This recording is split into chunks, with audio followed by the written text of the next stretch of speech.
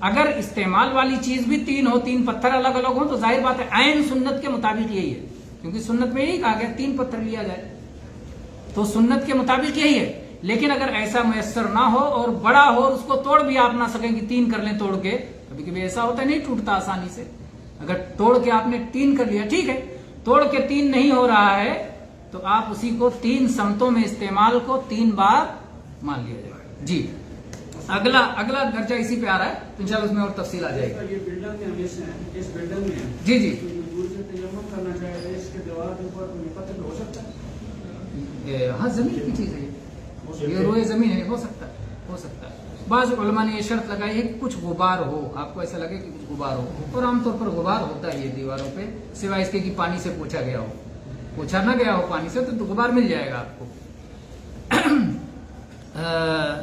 جیسے ہاسپٹل میں ہے، مریض ہے، بیمار ہے، اسپتال کی دیواروں سے علماء نے کہا کہ تیمم کر سکتا ہے، اسپتال کی دیواروں پر۔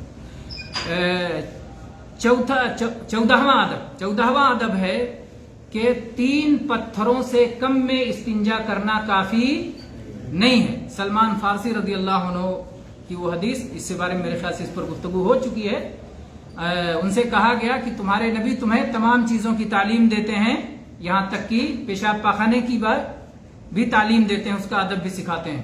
تو سلمان فارسی رضی اللہ عنہ نے کوئی شرمندگی محسوس نہیں کی، اور اہل ایمان کبھی بھی اسلام کی تعلیمات کے بارے میں کبھی شرمندگی محسوس نہیں کر سکتے، اس لیے کہ اللہ رب العالمین کی طرف سے ہے، اور ہر حکم ہر ادب یہ حکمت سے بھرپور ہے اور انسانی فطرت کے مطابق ہے، اور اس میں کمال و جمال و کمال ہے، اس میں کوئی کمی اور عیب نہیں ہے۔ تو اہل ایمان کبھی شرمندگی محسوس کر ہی نہیں سکتے اگر وہ علم میں پختہ ہیں۔ ہاں البتہ اگر علم میں فہم میں کمی ہوگی تو کہیں ہو سکتا ہے اس طرح کہیں، جیسے بہت سارے لوگ معذرت خواہانہ انداز اپنانے لگتے ہیں، جب کہا جائے اتنی سخت گرمی ہے اور عورتیں پردہ اس کے بعد بھی کر رہی ہیں، کتنی گرمی سے پریشان ہوں گی، ہم لوگ خالی جو ہے ایک کپڑا بھی نہیں پہن پاتے اور آپ کو عورتوں کہتے ہیں کہ ایک کپڑا پہنو اوپر سے نقاب بھی پہنو، تو بہت سارے لوگ معذرت میں ارے نہیں وہ پہلے لوگ پہنتے تھے اب کہاں یہ سب ہے، تو یہ معذرت خواہانہ انداز ہے، اس لیے کہ آپ کو پتہ نہیں ہے۔